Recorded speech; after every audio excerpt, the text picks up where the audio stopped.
Hi hello നമസ്കാരം. Nikki's നെസ്റ്റിൻ്റെ അടുത്തൊരു വ്ലോഗിലേക്ക് എല്ലാവർക്കും സ്വാഗതം. ഇടയ്ക്ക് ഞാനൊരു മടി പിടിച്ചു പോയി. അപ്പം എൻ്റെ സബ്സ്ക്രൈബേഴ്സൊക്കെ സത്യം പറഞ്ഞാൽ രണ്ടുപേര് പൊഴിഞ്ഞു പോയി. അതായത് അവർക്ക് തോന്നുന്നുണ്ടായിരിക്കുമല്ലോ, ഇവരുടെ ചാനൽ ഞാൻ സബ്സ്ക്രൈബ് ചെയ്തിട്ട് ഇവരിപ്പോൾ ഒന്നും ചെയ്യുന്നില്ല, പിന്നെ എന്തിനാണ് ഞാൻ സബ്സ്ക്രൈബ് ചെയ്തതെന്ന് തീർച്ചയായിട്ടും തോന്നിക്കാണും. അപ്പം അത് കണ്ടപ്പോൾ വിഷമം. അപ്പം വീണ്ടും ഒരു ദിവസം കൂടെ അവർ പോയത് കണ്ടപ്പം എനിക്ക് വീണ്ടും വിഷമം. 156 സബ്സ്ക്രൈബേഴ്സ് ആയിരുന്നു നിന്നത് 154 അപ്പം ഞാൻ വീണ്ടും ഇന്ന് മടിയൊക്കെ കളഞ്ഞ് എഴുന്നേറ്റു. രാവിലെ എന്നാൽ ഒരു ചായയിൽ കൂടി നമുക്ക് തുടങ്ങാമെന്ന് വിചാരിച്ചു. രാവിലെ ചായ ഇട്ടു. അവധി ദിവസം ഞാൻ വീട്ടിലുണ്ടെങ്കിൽ പിന്നെ അമ്മ ക്ലീനിങ് അല്ലെങ്കിൽ മുറ്റം വൃത്തിയാക്കലൊക്കെ ആയിട്ട് അമ്മ പുറത്തൊക്കെ ഇറങ്ങും. അപ്പം ബ്രേക്ക്ഫാസ്റ്റും ലഞ്ചും ഒക്കെ ഉണ്ടാക്കേണ്ടത് എൻ്റെ ഡ്യൂട്ടി ആയിട്ട് വരും. ഇന്ന് രാവിലെ ലഞ്ചിന് വേണ്ടിയിട്ടും ബ്രേക്ക്ഫാസ്റ്റിന് വേണ്ടി ഇങ്ങോട്ട് ഒറ്റക്കറി, അതായത് നമുക്ക് ചിക്കൻ കറി വെക്കാം എന്ന് വിചാരിച്ചു. അതിനുവേണ്ടി ആദ്യമായി നമ്മൾ ഒരു പാനടുപ്പിൽ വെച്ചു. നമ്മൾ സവാളയെല്ലാം വഴട്ടി അതിലേക്ക് വഴന്ന് വന്ന് സവാളയ്ക്കകത്തേക്ക് ഇഞ്ചി വെളുത്തുള്ളി പേസ്റ്റ്, അതുപോലെ തന്നെ ക്യാപ്സിക്കം തക്കാളി എല്ലാം ഇട്ട് നന്നായി വഴട്ടി ഇതെല്ലാം വഴന്ന് വന്നപ്പോൾ അതിനകത്തേക്ക് പൊടികളായ മല്ലിപ്പൊടി, മുളക് പൊടി, മഞ്ഞൾപ്പൊടി ഇവയൊക്കെ നമ്മൾ ചേർത്ത് കൊടുക്കുന്നുണ്ട്. എൻ്റെ ഇത് കണ്ടോ, സ്റ്റാൻഡ് താന്ന് അങ്ങ് പോയി. എന്തുവാണെന്നറിയത്തില്ല, നല്ലൊരു സ്റ്റാൻഡായിരുന്നു. അന്ന് നിങ്ങൾ കണ്ടായിരിക്കുമല്ലോ വീഡിയോയിൽ. അപ്പം അത് മോനെടുത്ത് ഒന്ന് താഴെ ഇട്ട് ഒന്ന് റെഡിയാക്കി. അത് കഴിഞ്ഞ് പിന്നെ അത് നേരെ ഇരിക്കത്തില്ല. അപ്പം ഈ പൊടിയുടെയൊക്കെ പച്ചമണം മാറിക്കഴിയുമ്പോൾ നമുക്കതിലേക്ക് നമ്മളെടുത്ത് വെച്ചിരിക്കുന്ന ചിക്കൻ ഒന്ന് ചേർത്ത് കൊടുത്ത് നന്നായി ഇളക്കിയെടുക്കാം. ആവശ്യത്തിന് ഉപ്പും ചേർത്തിട്ട് വേണം നമ്മൾ ഇളക്കിയെടുക്കാൻ. ഞാൻ ഗരം മസാല ചിക്കൻ ഒന്ന് തിളച്ച് കഴിയുമ്പോഴേ, അതായത് വെള്ളമൊക്കെ ചേർത്ത് നന്നായി ചിക്കനകത്ത് തിളച്ച് വെന്ത് വരുമ്പോഴേ ഗരം മസാല ചേർക്കത്തുള്ളൂ. അപ്പോഴാണ് അതിൻ്റെ ഒരു മണം ഒന്നും കൂടെ കിട്ടുന്നത്. അപ്പം ആ സമയത്തേക്ക് ഗരം മസാല ചേർക്കത്തുള്ളൂ. അതിന് മുമ്പ് ബാക്കി പൊടി വകയൊക്കെ ചേർക്കും. പിന്നെ ആവശ്യത്തിന് വെള്ളം ഒഴിച്ച് നമുക്കത് അവിടെ അടച്ച് വെക്കാം. ചിക്കൻ അവിടെ ഒരു കൂണിലിരുന്നങ്ങ് വെന്തോളും. ചിക്കൻ വേകുമ്പോഴത്തേന് രാവിലെ ഇന്ന് ബ്രേക്ക്ഫാസ്റ്റിന് ചപ്പാത്തി ആക്കാം എന്ന് വിചാരിച്ച്. ചപ്പാത്തിയും ചിക്കനും നല്ല കോമ്പിനേഷൻ ആണല്ലോ. അപ്പം ചപ്പാത്തിക്ക് വേണ്ടിയിട്ട് ഞാൻ ഒരടുപ്പിലേക്ക് ചപ്പാത്തി ഉണ്ടാക്കി. സമയം നന്നായിട്ട് ആയിട്ടുണ്ട്, 9 മണി ആവുന്നു. ഞങ്ങളെല്ലാം താമസിച്ചാണ് എഴുന്നേറ്റത്. വർക്കിംഗ് ഡേ അല്ലെങ്കിൽ നമ്മുടെ ദിനചര്യയിലെല്ലാം ഭയങ്കര ഒരു വ്യത്യാസമാണ്. നമ്മളെല്ലാത്തിനും ഒരു മടിയൊക്കെ കാണിക്കും. എഴുന്നേൽക്കുന്നതാണ് ഒരുപാട് ലേറ്റായിട്ടാണ് എഴുന്നേൽക്കുന്നത് തന്നെ.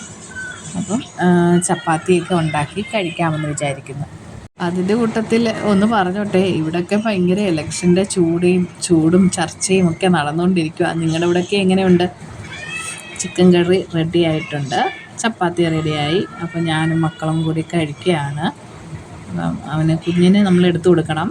അവന് ചിക്കനും എങ്ങനെ എരിയൊന്നും കൂട്ടി കഴിക്കത്തില്ല. ഒന്നീ പഞ്ചസാര കൂട്ടി കൊടുത്താൽ മതി, കഴിച്ചോളും.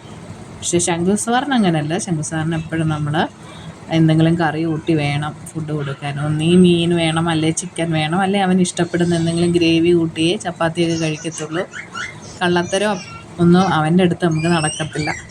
ഇവിടെ നല്ല ഇലക്ഷൻ ചൂടിലാണ്. നിങ്ങളുടെ അവിടെയൊക്കെ എങ്ങനെയാണ്? ഇലക്ഷൻ്റെ കാര്യങ്ങളൊക്കെ എന്തായി? എല്ലാവരും ചർച്ചയിലൊക്കെ ആയിരിക്കും.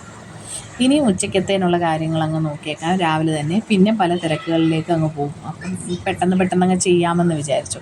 ഉച്ചയ്ക്ക് ഒരു ഫ്രൈഡ് റൈസ് ഉണ്ടാക്കാമെന്നാണ് വിചാരിച്ചത്. ചിക്കൻ കറി ഓൾറെഡി ആയല്ലോ. അപ്പം റൈസ് ആകുമ്പോൾ നമുക്ക് കൂടുതൽ കറികളൊന്നും വേണ്ട.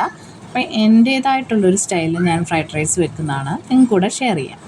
ഞാൻ 1.5 ഗ്ലാസ് അരി എടുക്കുന്നുണ്ട്. ഞാനൊരു അതായത് ബ്രൗൺ കളർ റൈസ് ഉണ്ടല്ലോ, വൈറ്റ് കളർ റൈസ് അല്ലാതെ ബ്രൗൺ കളർ റൈസ് കിട്ടുമല്ലോ, ബസുമതി റൈസ്, അതാണേ വാങ്ങുന്നത്.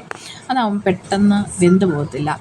എനിക്ക് തോന്നിയിട്ടുള്ളത് വൈറ്റ് കളർ റൈസ് എടുക്കുമ്പോൾ അതൊരു വെന്ത് ഒരു പൊട്ടി അങ്ങനെയാണ് വൈറ്റ് കളർ റൈസ് വരുന്നത്. അപ്പോൾ എപ്പോഴും ബ്രൗൺ കളർ റൈസ് മേടിച്ചാൽ ഇതിങ്ങനെ ഒരുപാട് വെന്ത് പോകുന്നതായിട്ട് എനിക്ക് തോന്നിയിട്ടില്ല.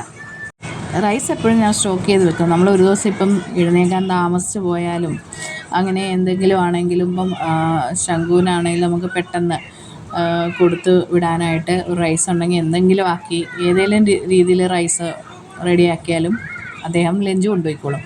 അപ്പം അതിന് വേണ്ടി ഞാൻ റൈസ് എപ്പോഴും സ്റ്റോക്ക് ചെയ്ത് വെക്കും. ഇനി അതിനുള്ള വെജീസൊക്കെ നമുക്കൊന്ന് അരിഞ്ഞെടുക്കാം.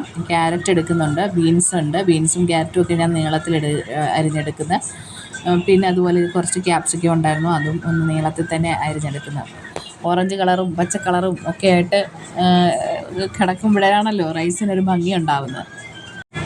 സത്യം പറയട്ടെ, എനിക്ക് അന്ന് നമ്മൾ ഈ ചോപ്പിംഗ് ബോർഡും ഈ നൈഫും ഒക്കെ നമ്മൾ മേളയ്ക്ക് പോയപ്പം അന്ന് നിങ്ങൾ വീഡിയോ കണ്ടിട്ടുള്ളവരാണെന്ന് അറിയാം, അന്ന് വാങ്ങിയതാണേ.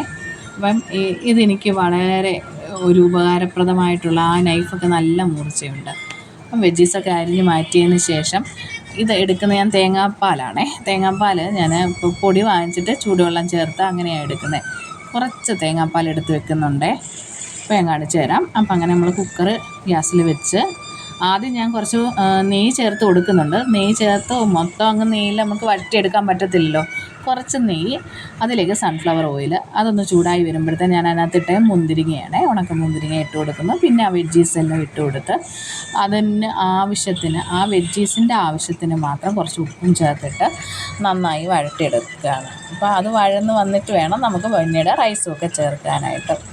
ഞാൻ പറഞ്ഞല്ലോ, നമുക്ക് ഉച്ചയ്ക്ക് ഒരു വളരെ എളുപ്പമായിട്ട് ചെയ്യാവുന്ന ഒരു ലഞ്ചുമാണ്. കൂട്ടത്തിൽ കുട്ടികൾക്കൊക്കെ ഇഷ്ടപ്പെടുകയും ചെയ്യും. കുട്ടികൾക്കുമല്ല, എനിക്കും ഇഷ്ടമാണ് കേട്ടോ. ഇങ്ങനെയൊക്കെ ഇടയ്ക്ക് എന്നും ചോറ് കഴിക്കാതെ ഇടയ്ക്ക് എന്തെങ്കിലും ഒരു വെറൈറ്റി ആയിട്ട് റൈസ് കഴിക്കുന്നതൊക്കെ എനിക്കും ഇഷ്ടം. അപ്പം ഇത് എൻ്റെ ഓൺ റെസിപ്പിയാണേ. എല്ലാവരും പറയും ഇങ്ങനെയാണോ റൈസ് ഉണ്ടാക്കുന്നതെന്ന് ചോദിച്ചാൽ ഇതെൻ്റെ ഓൺ റെസിപ്പിയാണ്. ഓക്കെ, ആ വെജീസൊക്കെ ഒന്ന് വഴണ്ട് വരുന്ന സമയത്ത് ഞാൻ അതിലേക്ക് ഒരു പച്ചമുളകും കുറച്ച് ഇഞ്ചിയും കൂടെ ചതച്ചത് ഇട്ട് ചേർത്ത് കൊടുക്കുന്നത്. അത് വേറൊരു ഫ്ലേവറും മണവുമാണേ. ഇത് ഞാൻ പറഞ്ഞ അതാ എൻ്റെ ഒരു സ്റ്റൈലായത്. അതിലേക്ക് നമ്മൾ അരി ചേർത്ത് കൊടുത്തൊന്ന് നന്നായി ഇളക്കിയെടുക്കുന്നുണ്ട്. അതിലേക്ക് നമ്മൾ എടുത്തു വെച്ചിട്ടുള്ള തേങ്ങാപ്പാലുണ്ടല്ലോ, അതും കൂടെ ചേർത്ത് കൊടുക്കണം. അതുൾപ്പെടെ അത് നികക്ക വെള്ളം, അല്ലെങ്കിൽ നിങ്ങളൊക്കെ എടുക്കുന്ന പോലെ ഒരു ഗ്ലാസ്സിന് 1.5 ഗ്ലാസ് വെള്ളമെന്നോ 1.25 ഗ്ലാസ് വെള്ളമെന്നോ എടുക്കാം. ഞാൻ എടുക്കുന്ന എപ്പോഴും ആ അരി നികക്ക വെള്ളം അങ്ങ് ചേർത്ത് കൊടുക്കും. എൻ്റെ കണക്കതാ. എനിക്ക് ഈ ഗ്ലാസിൻ്റെ കണക്ക് എപ്പോഴും ശരിയായി വരാറില്ല. അപ്പം എന്നും ഞാൻ അത് നികക്ക വെള്ളം, അരി നികക്ക വെള്ളം എന്നുള്ള രീതിയിലാണ് ചേർത്ത് കൊടുക്കുന്നത്. അല്ലാതെ എനിക്ക് വെള്ളവും ഗ്ലാസ്സും കൊണ്ടുള്ള കണക്കൊന്നും ഒരിക്കലും ശരിയാവാറില്ല. ഓരോരുത്തരുടെയും ഒരേ സ്റ്റൈലിലാണല്ലോ ചെയ്യുന്നത്. അങ്ങനെ വെള്ളവും ഒക്കെ ചേർത്ത് അതിലേക്ക് പട്ടയും ഗ്രാമ്പും തക്കോലവും അങ്ങനെയൊക്കെ ഉണ്ടല്ലോ കുറച്ച് കണസ സാധനങ്ങളൊക്കെ, ആ മസാലയ്ക്കകത്തെ ആ സാധനങ്ങളൊക്കെ വാരിപ്പറക്കി ഇടുന്നുണ്ട്. പിന്നെ അതിലേക്ക് ഒരു നാരങ്ങാ നീരും ആവശ്യത്തിന്, അരമുറി നാരങ്ങാ നീരും ആവശ്യത്തിന് ഉപ്പും ചേർത്ത് കൊടുക്കുന്നുണ്ട്. ഇടയ്ക്കിടയ്ക്ക് നാക്കൊക്കെ സ്ലിപ്പാവുന്നുണ്ട്. ഈ ഇച്ചിരി ലോങ് വീഡിയോയ്ക്കൊക്കെ നമ്മൾ വോയിസ് ഓവർ കൊടുത്ത് വരുമ്പോൾ അങ്ങനെയാണല്ലോ, ചിലപ്പോൾ എന്തോ പറഞ്ഞുകൊണ്ടിരിക്കുന്നതെന്നൊക്കെ നമ്മുടെ കയ്യിൽ നിന്നൊക്കെ പോകും. ഇപ്പോഴാണ് ഞാൻ ഈ വോയിസ് ഓവറൊക്കെ ഇത്രയെങ്കിലും വൃത്തിയായിട്ട് ചെയ്യുന്നത്. നിങ്ങൾ ആദ്യമുള്ള വീഡിയോ ഒക്കെ കേൾക്കുവാണെങ്കിൽ ചിരിച്ച് ചത്തുപോകും. എനിക്ക് തന്നെ അയ്യോ എൻ്റെ വീഡിയോ കേൾക്കുമ്പം അയ്യേ എൻ്റെ വോയിസ് ഇങ്ങനെയായിരുന്നോ എന്നൊക്കെ തോന്നും. ഇപ്പോൾ കുറച്ച് മാറ്റം വന്നു എന്ന് തോന്നും. അങ്ങനെ കുക്കറൊക്കെ അടച്ച് വെച്ച് ഒരു സീറ്റ് മൊത്തം വേണ്ട, എന്നൊരു ശബ്ദമൊക്കെ വരുമല്ലോ, അപ്പോഴത്തേക്ക് നമുക്ക് നിർത്താം. അപ്പം അത് അടച്ചങ്ങ് വെച്ച് അതവിടെ നിന്ന് കഴിയുമ്പോഴത്തേന് നമുക്കൊരു സലാഡിനുള്ളത്. അപ്പം അമ്മയ്ക്ക് ഈ തൈര് ചേർക്കുന്ന സലാഡ് ഇഷ്ടമല്ല, നാരങ്ങാ നീര് ചേർക്കുന്ന സലാഡാണ് ഇഷ്ടം. അപ്പോൾ അങ്ങനെ എടുക്കാമെന്ന് വിചാരിച്ചു. ഞാനും അമ്മയും മാത്രമേ ഈ സലാഡൊക്കെ കഴിക്കത്തുള്ളൂ. ശംഖു സലാഡൊന്നും കഴിക്കത്തില്ല. നിൽക്കുകയാണെങ്കിൽ റൈസും പപ്പടവും മാത്രമേ കഴിക്കത്തുള്ളൂ. അപ്പം ഇതിലേക്ക് ആവശ്യത്തിന് നമ്മൾ മല്ലിയിലയും കൂടെയൊക്കെ ഒന്ന് ചേർത്ത്, അത് എടുത്ത് വെന്തതിന് ശേഷം കണ്ടോ, നിങ്ങൾ കണ്ടോ, ചോറ് ഒന്നേൽ ഒട്ടി പിടിച്ചിട്ടില്ല, പരുവത്തിന് വെന്തിട്ടും ഉണ്ട്, നല്ല വൃത്തിക്ക് കിട്ടും. അപ്പോൾ അതിനു വേണ്ടി നാരങ്ങാ നീരും തേങ്ങാപ്പാലും ഒക്കെ ചേർത്തില്ലേ. അപ്പം എൻ്റെ വീഡിയോ കണ്ട് ഇഷ്ടപ്പെടുന്നവർ എൻ്റെ ചാനൽ സബ്സ്ക്രൈബ് ചെയ്യണേ.